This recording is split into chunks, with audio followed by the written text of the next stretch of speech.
Good morning. Today is Tuesday, April 18th, and it's a little chilly. I probably should have had a coat on, but I'm thinking the walking's going to warm me up. It's 46 degrees, and as only Weight Watchers with Carrie and I would know, because we live in the Midwest, that's kind of warm. When you've been all winter in the 20s, the 10s, below zero, it's like a heat wave. So anyway, today is Danny's birthday. Yay! I tell you a little bit about my children's birth on their birthday. If you don't want to hear about it, skip on through. I will do Weight Watchers later on, but anyway, Danny was my third child, but my second birth. And he was due on March 25th. And the reason I know he was for sure due on March 25th is because Jim and I had belonged to a bowling league, and we had gone to Toronto. We took the train to Toronto and for our bowling banquet. We had decided during the year to pay a little bit more so that we could go on this trip, and we were really looking forward to it. And we had this friend who we're no longer friends with. You know, as time goes by, you kind of lose, your family stays with you all the time, but friends come and go. Not that you got rid of them for any particular reason, but you know, life goes on, and you know, jobs and stuff kind of keep you apart. But anyway, his name was Paul, and he was a really nice guy. I really liked him. We really had a good time with him. But looking back now, we realize he was an alcoholic, and he kind of took advantage of people. And Jim and I were kind of one of the people that he took advantage of. So we went to Canada, and this is why I remember this so vividly. Is like I've told you before, Jim and I have our own money. He has his money, I have my money, and we have our money. We've always done that since the day we got married, and it's worked for us. Might not work for other people, but it works for us. So we were going to Canada, and obviously the guys all went to the bar train, you know, the bar car, and the women just all stayed together and chitty-chatted and talked and everything. And so he had gone. I know this is supposed to be about Danny, but I'll get to him. But anyway, Paul had gone to Jim and told him that I said to lend him $100, that I was going to pay him back out of household money because he knew the deal. And so Jim gave him $100. And so then he came to me and said, Jim said to give him $100 out of household money. So I gave him $100.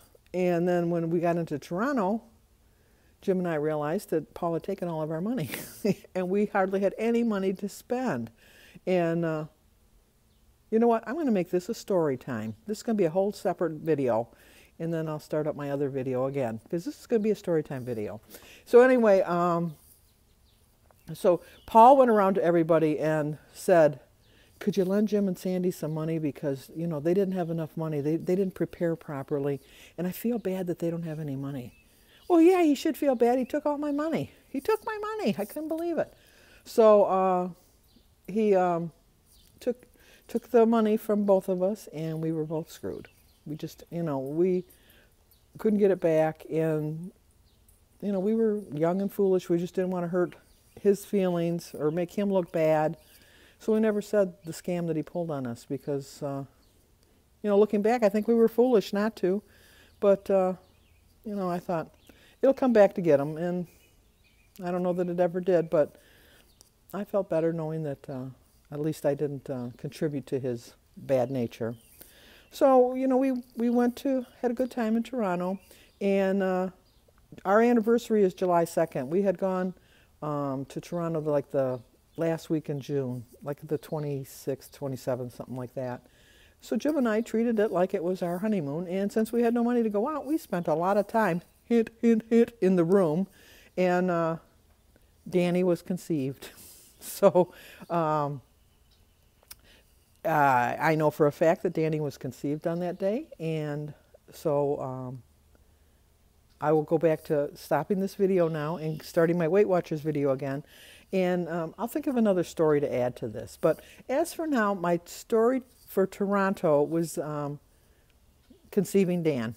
Stay tuned. You'll have to wait till the daily vlog to find out, when does Danny appear in this video, or will he appear in the next video? A hint, he's going to appear in the next video. Real quick, I only got 3 minutes. I'll explain in a minute. But I thought of something else when we were in Toronto. At the time then, they had women-only bars and men-only bars. And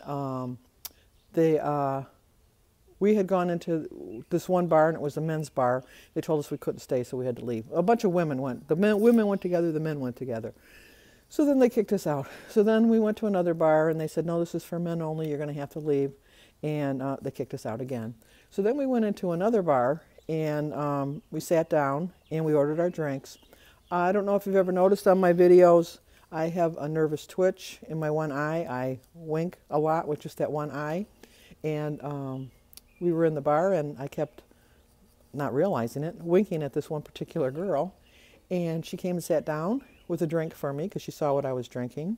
Back then I didn't drink. I only had pop, so she brought me a pop. And so then she just started flirting with me, and I'm thinking, why are you flirting with me? And and then she wanted to go away with me, And I said, I think we're mistaken or something. She says, well, then why did you take my drink? I said, I thought you were being friendly. And she says, do you know where you're at? And I go, yeah, I'm in whatever the name of it was. And she says, it's a lesbian bar. I went, oh, now I understand. I said, we have a miscommunication because I am not a lesbian. I will talk with you. I will be nice with you, but that's the extent of our conversation right now. So that was it. But I have to go now because every year on my children's birthdays, I call them at the precise moment they were born. And Danny was born at 10:11. And I have to call him now because it's 10:10. And I don't want to be late with that call because everybody gets their call. And Christy's is at 9:43. Jimmy gets called at 6:35 in the morning because he was born at 6:35 at night. And if I waited till nighttime, he'd think I forgot his birthday. I gotta go. I have only got a quick minute. Okay, back from my walk. I thought I'd just tell you one more story, and then I'll close out the story time video with the bowling league. It was a fun league. It was really like a party league. As I told you, I'm not a drinker, and hopefully the wind's not picking up on this. If not, I have to record it when I get in the house. But anyway, people would just bowl, and then they wouldn't really stay in their own lanes. They'd just be socializing with everybody. I think we took up 24 lanes. There was 24 teams on the league. We were called the Boomers because every time we got a strike, Jim and Bruce, the two men, would yell "boom" so loud that people complained about us because they were crazy. They weren't really crazy, but there was another girl, Sandy, and me, and then we had I don't know if Denise was on that league. No, Denise wasn't on that league. I think it was Sandy's friend who was on the league. I can't remember what her name was. But anyway, she didn't go to Canada with us. She was not really much of a partier. It wasn't her league, but so she was our scorekeeper because back then they didn't have automatic scorekeeping. So she did not have a problem staying there. But anyway, we'd go back and forth. And that particular year, I beat the men even. I had the highest series. I think I ended up with an 846 series. And I had a 267 and a 273 game. And then my last game when I was bowling, I really didn't pay attention. I just was in a hurry to go party with everybody. So I threw the ball and then I walk away, and then threw the ball and walked away, and threw the ball and walked away. And I kept getting strike after strike after strike. And I really wasn't paying that much attention to it. I really wasn't. And I'm not bragging. It was my lucky night. I was just hitting in the pocket and nothing was going wrong. I was just doing so well. And I was going up for the 10th frame, and we were like right in the middle of the bowling alley. And somebody had come up that was particularly, I think, jealous. Really, I do, because this is like something you just don't do. Is you don't draw attention to the fact that you're almost going to get a 300 game. It's like a bowling creed that you just keep it quiet. And he came up to me and he said, "Boy, if I was you, I'd be so nervous." And I go, "Why?" And he says, "We've only got 3 more balls to roll, and if you get all 3 of them, you're going to have a 300. Honest to God, I really didn't know that I was bowling that well. I really wasn't paying that much attention. And so I went up and I threw the first ball and I got a strike. And then I threw the second ball and I got a strike. And then as I was getting up there, just as I was ready to go and to let go of the third ball, does he not yell, "You got this, Sandy. You got your 300 in the bag." And I got tapped. I got a 9. And the one pin just kind of rolled and rolled, but it stayed standing up. I was so excited that I bowled a 299. I would have liked to bowl a 300. Anybody would have that's a bowler.